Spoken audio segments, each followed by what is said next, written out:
গুরুর ব্রহ্মা গুরুর বিষ্ণু গুরুর্দেব মহেশ্বর গুরুরেব পরম ব্রহ্ম তস্मै শ্রী গুরবে নমঃ। শ্রীমৎ স্বামী সেবানন্দ সরস্বতী মহারাজজির চরণে জানাই শতকোটি প্রণাম। আমার গুরু স্বামী সেবানন্দ সরস্বতী মহারাজজির সেবানন্দের নিবেদন নামক গ্রন্থের পঞ্চম খণ্ড থেকে আমি এখন পাঠ করে শোনাব। পঞ্চম খণ্ডের শুরুতে স্বামী সেবানন্দ সরস্বতী মহারাজ সম্পর্কে জ্ঞানানন্দ সাধন আশ্রমের ভক্ত ও শিষ্যবৃন্দ যে মূল্যায়ন করেছেন তা আমি প্রথমে পাঠ করে শোনাচ্ছি। সেবার মধ্য দিয়ে যিনি আনন্দ পান তিনি সেবানন্দ। সেবাই তাঁর জীবনের ব্রত, সেবাই তাঁর পরম সাধনা। ভক্তরা প্রসাদ গ্রহণ করে পরিতৃপ্ত হলে তিনি পরম তৃপ্তি লাভ করেন। সকল ভক্তই যেন তাঁর কত আপনজন, সেখানে কোনো ভেদ নাই। ধনী দরিদ্র, জ্ঞানী অজ্ঞানী, সরল কুটিল সবাই তাঁর অতি প্রিয়। সেবা, সেবা শুধু সেবা, শিব জ্ঞানে জীব সেবা। সেবার মধ্য দিয়েই সহজে ভগবানকে লাভ করা যায়। নিজে সেবা করে ভক্তদের সেবার কাজে উদ্বুদ্ধ করেন। সেবানন্দ উপদেশ দেন না, আদেশ করেন। তিনি ভক্তদের জোর করে সেবার কাজ করিয়ে নেন। প্রথমে জোর করলেও পরে তারা স্বেচ্ছায় ও স্বতঃস্ফূর্ত ও সানন্দে সেই কাজ করতে থাকেন। সেবানন্দকে মন দিতে হয় না, তিনি ভক্তদের মন কেড়ে নেন। সেবানন্দের প্রবচন শুনতে শুনতে ভক্তেরা সম্মোহিত হয়ে যায়। হৃদয়ের মধ্যে তাঁর কথা গেঁথে যায়। অনেক কথা অনেকে সারা জীবন ভুলতে পারে না। সেবানন্দের বাণীও সেই রকম হৃদয়ে আঘাত করে। তাই একবার পড়লেই হলো, এই বাণী তাকে আচ্ছন্ন করবে। স্বতঃস্ফূর্তভাবে সৎ কর্মের প্রেরণা আসবে, জীবন সার্থক হবে, ভগবৎ কৃপালাভ ত্বরান্বিত হবে। কবিতা। বৈরাগ্যের ছুরি দিয়ে কেটে এলাম মায়া, মোহ এসে গ্রাস করেছে ক্ষত বিক্ষত কায়া। ঘর বানাইলাম যতন করে ভজন করব বলে, ভক্তের ঠেলায় জ্বলে মরি ভজন গেল চলে। মমতাতে বদ্ধ হয়ে ভোগে সদা রত, বার্ধক্যের জ্বালা এখন সইব বল কত।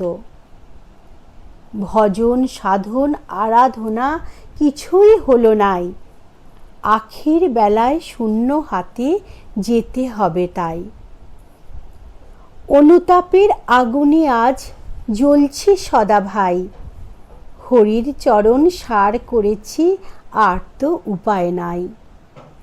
3 সতীনের পাল্লায় পড়ে জীবন হলো ছাই, এদের থেকে মুক্তি পেতে কোথায় বলো যাই। শাস্ত্রে লেখা আছে নিত্যানিত্য বস্তু বিবেক, অর্থাৎ নিত্য আর অনিত্য বস্তু সম্বন্ধে যাহার সম্যক ধারণা জন্মিয়াছে তিনি প্রকৃত বিবেকী। আর আমরা গৃহস্থী মানুষ অনিত্য বস্তু লইয়া সারাটা জীবন কাটাইলাম, একটিবারও পরকালের কথা চিন্তা করিলাম না। সদাই ভাবি আমি অজর, অমর, চিরস্থায়ী, আমার মৃত্যু কোনো কালেই নাই। তাই ভোগের পিছনে ছুটিয়া সারাটা জীবন ক্ষতবিক্ষত হইলাম। মৃত্যুকালেও আমার চৈতন্য জাগরিত হইল না। ক্ষণভঙ্গুর এই দেহটা লইয়া আমার কত না গর্ব। কোন মুহূর্তে যে চলিয়া যাইতে হইবে সেদিকে বিন্দু মাত্র হুঁশ নাই।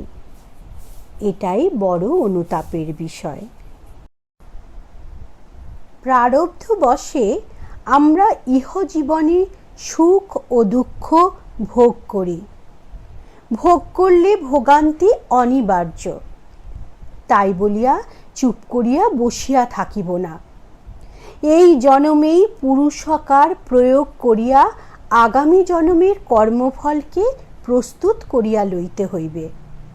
ইহাই বিবেকীগণের সিদ্ধান্ত। তাই সেবানন্দের কথা শোনো। সাংসারিক সকল কাজের মধ্যেই ঈশ্বর সাধনাটা একান্ত ভাবিয়া আজই উঠিয়া পড়িয়া লাগিয়া যাও। হাতে আর সময় নাই। কাল করিব বলিয়া বসিয়া থাকিও না। হাতে করো কাম আর মুখে করো নাম। আমি সবাইকে ভালোবাসি। কেন বাসি জানি না, তবে এইটুকু জানি আমার মধ্যেই যিনি, সবার মধ্যেই তিনি। কাউকে দুঃখ দেওয়া মানেই তো সেই পরমেশ্বর পরম পিতাকে দুঃখ দেওয়া। আর তাছাড়া কাউকে যখন সুখী করতে পারি না, তবে দুঃখ দিতে যাব কেন? যত্র জীব তত্র শিব। জগতে সকল জীবই শিব রূপে প্রতিভাত হইতেছেন। জ্ঞানীর মধ্যে তাহা প্রকাশিত হয়, আর অজ্ঞানী তাহা বুঝিতে পারে না। সেবা করো, সেবা করো, সাধ্য মতো দান করো। দান করে পিছন দিকে চাহিও না, একেবারেই নিঃস্বার্থভাবে। দানে দুর্গতি খণ্ডে।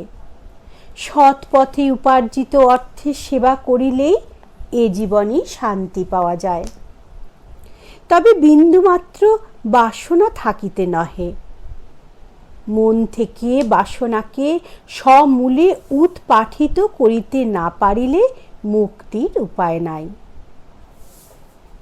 সকাম সাধনার জোরে তুমি আগামী জন্মে ধনবান, যশবান, বিদ্বান ও সকল প্রকার গুণের অধিকারী হইতে পারিবে। কিন্তু নিষ্কাম সাধনা ছাড়া মুক্তি কোনো কালেই নাই। পৃথিবীর থেকে জল বড়, জলের থেকে তেজ বড়, তেজের থেকে বায়ু বড়, আর বায়ুর থেকে আকাশ বড়। এই পঞ্চভূত দ্বারা এই দেহ তৈরি। তাই দেহের মধ্যেই ইহাদের প্রকাশ। রূপ, রস, গন্ধ, শব্দ, স্পর্শ, এই পঞ্চতন মাত্রা। আমরা চোখের দ্বারা রূপ, জিহ্বার দ্বারা রস, নাসিকার দ্বারা গন্ধ, ত্বকের দ্বারা স্পর্শ ও কানের দ্বারা শ্রবণ সুখ অনুভব করি। এইগুলিকে পঞ্চ জ্ঞানেন্দ্রিয় বলে। ইহাদের দ্বারা মন দেহরূপী রথকে চালনা করে। ইন্দ্রিয়ের চেয়ে মন বড়, মনের চেয়ে বুদ্ধি বড়, বুদ্ধির চেয়ে চিত্ত বড়, চিত্তের চেয়ে জ্ঞান বড়। আর এই জ্ঞানের ঊর্ধ্বেই সেই আত্মরূপী চৈতন্য সত্তা বিরাজিত। তাকে জানাই জ্ঞান, আর বাকি সবই অজ্ঞান। তাই হে জীব, সময় থাকিতে ফিরিয়া তাকাও। যাহার বলে এই শরীরের নবচ্ছবর, তাকে জানার চেষ্টা করো, সাধনা করো, সাধনা করো। শিষ্য ও ভক্তদের প্রতি কিছু বিধি নিষেধ, যথা প্রতিদিন প্রাতে সূর্যোদয়ের পূর্বে শয্যা ত্যাগ করবে। মুখ হাত ধুয়ে এক আসনে অন্তত আধ ঘন্টা চুপচাপ বসে ঈশ্বর চিন্তায় রত থাকবে। পরে কিছু জলযোগ করে নিজ নিজ গৃহ কাজে মন দেবে। দুপুরে আহারের পূর্বে একটিবার ঈশ্বর স্মরণ করে পরে আহার করিও। খাদ্যবস্তু একইবার একসাথে নিলে খুবই ভালো। ঈশ্বরকে নিবেদন করে তবে গ্রহণ করবে। পরে আর কিছু না নেওয়াই অতি উত্তম। আহারের সময় যথাসম্ভব কথা না বলাই ভালো। গৃহে একটি প্রাণীও অভুক্ত থাকতে তুমি আহার গ্রহণ করো না, তবে বিশেষ ক্ষেত্রে আলাদা। যেটুকু প্রসাদ নেবে সবটাই গ্রহণ করার চেষ্টা করো। অযথা কাউকে উচ্ছিষ্ট খাইও না। নিজেও কদাপি কারো উচ্ছিষ্ট গ্রহণ করো না। উচ্ছিষ্ট ভক্ষণ করা বা উচ্ছিষ্ট প্রদান করা দুটোই সমান পাপ। যদি কাউকে কিছু দেওয়ার থাকে তবে ভোজনের পূর্বেই দিতে পারো।